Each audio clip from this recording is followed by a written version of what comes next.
Friends, welcome back to our channel. ಸ್ನೇಹಿತರೆ, ಕಾಲಿನ ಆಪರೇಷನ್ಗೆ ಒಳಗಾಗಿರ್ತಕ್ಕಂಥ ಬಿಗ್ ಬಾಸ್ ಸೀಸನ್ 11ರ ಸ್ಪರ್ಧಿ ಗೋಲ್ಡ್ ಸುರೇಶ್ ಅವರು ಇದೀಗ ಆಸ್ಪತ್ರೆಯಲ್ಲಿ ಚಿಕಿತ್ಸೆ ಪಡಿತಾ ಇದ್ದು, ಆಸ್ಪತ್ರೆಯಲ್ಲಿ ದಾಖಲಾಗಿರ್ತಕ್ಕಂಥ ಗೋಲ್ಡ್ ಸುರೇಶ್ ಅವರ ಆರೋಗ್ಯವನ್ನು ಬಿಗ್ ಬಾಸ್ ಸೀಸನ್ 11ರ ಸ್ಪರ್ಧಿ ಚೈತ್ರಾ ಕುಂದಾಪುರ ಅವರು ವಿಚಾರಿಸಿದ್ದಾರೆ. ಸದ್ಯ ಈ ಒಂದು ವಿಡಿಯೋ ವೈರಲ್ ಆಗ್ತಾ ಇದ್ದು, ಯಾರೆಲ್ಲ ಹೋಗಿದ್ರು ನೋಡ್ತಾ ಹೋಗೋಣ. ಅದಕ್ಕಿಂತ ಮೊದಲು ನೀವು ಕೂಡ get well soon gold Suresh ಅಂತ ಕಮೆಂಟ್ ಮಾಡಿ ಈ ವಿಡಿಯೋಗೊಂದು ಲೈಕ್ ಕೊಟ್ಟು ನಮ್ಮ ಚಾನಲನ್ನು ಸಬ್ಸ್ಕ್ರೈಬ್ ಮಾಡ್ಕೊಳ್ಳಿ. ಹಾಗೆ ಪಕ್ಕದಲ್ಲಿ ಬರ್ತಕ್ಕಂಥ ಬೆಲ್ ಐಕನ್ ಮೇಲೆ ಮರಿದೇ ಕ್ಲಿಕ್ ಮಾಡ್ಕೊಳ್ಳಿ.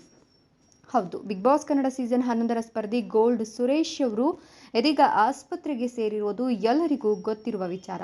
ಕಾಲು ನೋವಿನಿಂದ ಬಳಲುತ್ತಿದ್ದಂತಹ ಗೋಲ್ಡ್ ಸುರೇಶ್ ಅವರಿಗೆ ಇದೀಗ ಕಾಲಿನ ಆಪರೇಷನ್ ನಡೆದಿದ್ದು, ಇದೀಗ ಸುರೇಶ್ ಅವರು ಚೇತರಿಸಿಕೊಳ್ತಿದ್ದಾರೆ. ಇದೀಗ ಬಿಗ್ ಬಾಸ್ ಸೀಸನ್ 11ರ ಸ್ಪರ್ಧಿಯಾಗಿದ್ದ ಚೈತ್ರಾ ಕುಂದಾಪುರ ಅವರು ಸುರೇಶ್ ಅವರನ್ನ ಆಸ್ಪತ್ರೆಯಲ್ಲಿ ಭೇಟಿ ಮಾಡಿದ್ದು, ಸುರೇಶ್ ದಾಖಲಾಗಿರುವ ಆಸ್ಪತ್ರೆಗೆ ಭೇಟಿ ನೀಡಿದ್ದ ಚೈತ್ರಾ ಅವರ ಆರೋಗ್ಯ ವಿಚಾರಿಸಿದ್ದಾರೆ. ಜೊತೆಗೆ ಸುರೇಶ್ ಅವರ ತಲೆಸವರಿ ಧೈರ್ಯ ಹೇಳಿರ್ತಕ್ಕಂಥ ಒಂದು ವಿಡಿಯೋ ಸೋಷಿಯಲ್ ಮೀಡಿಯಾದಲ್ಲಿ ವೈರಲ್ ಆಗ್ತಿದೆ. ಹೌದು, ಸೋಷಿಯಲ್ ಮೀಡಿಯಾದಲ್ಲಿ ಸುರೇಶ್ ಆಸ್ಪತ್ರೆ ಬೆಡ್ನಲ್ಲಿ ಇರ್ತಕ್ಕಂಥ ವಿಡಿಯೋ ಹಾಗೂ ಫೋಟೋ ವೈರಲ್ ಆಗಿತ್ತು. ಈಗ ಅದೇ ರೀತಿ ಚೈತ್ರಾ ಸುರೇಶ್ ಅವರ ಜೊತೆಗೆ ಮಾತನಾಡ್ತಾ ಅವರ ತಲೆ ಸವರಿರುವಂತಹ ಒಂದಷ್ಟು ವಿಡಿಯೋ ಇದೀಗ ವೈರಲ್ ಆಗ್ತಾ ಇದೆ. ಇನ್ನು ಈ ವಿಡಿಯೋ ವೈರಲ್ ಆಗ್ತಿದ್ದಂತೆ ಸಾಕಷ್ಟು ಜನ ಬೇಗ ಹುಷಾರಾಗಿ ಬನ್ನಿ ಗೋಲ್ಡ್ ಸುರೇಶ್ ಅಂತ ಕಮೆಂಟ್ ಮಾಡಿದ್ರೆ, ಮತ್ತೊಂದಷ್ಟು ಜನ ನಿಜಕ್ಕೂ ಚೈತ್ರಾ ಕುಂದಾಪುರ ಅವರದು ಅಮ್ಮನ ಹೃದಯ ಅಂತ ಬರೆದುಕೊಂಡಿದ್ದಾರೆ. ಒಟ್ಟಿನಲ್ಲಿ ಬಿಗ್ ಬಾಸ್ ಸೀಸನ್ 11ರಲ್ಲಿ ಒಂದಷ್ಟು ಸ್ಪರ್ಧಿಗಳು ಒಂದಷ್ಟು ವಿಚಾರಕ್ಕೆ ಒಂದಷ್ಟು ರೀತಿಯಲ್ಲಿ ಸುದ್ದಿಯಾಗಿದ್ರು.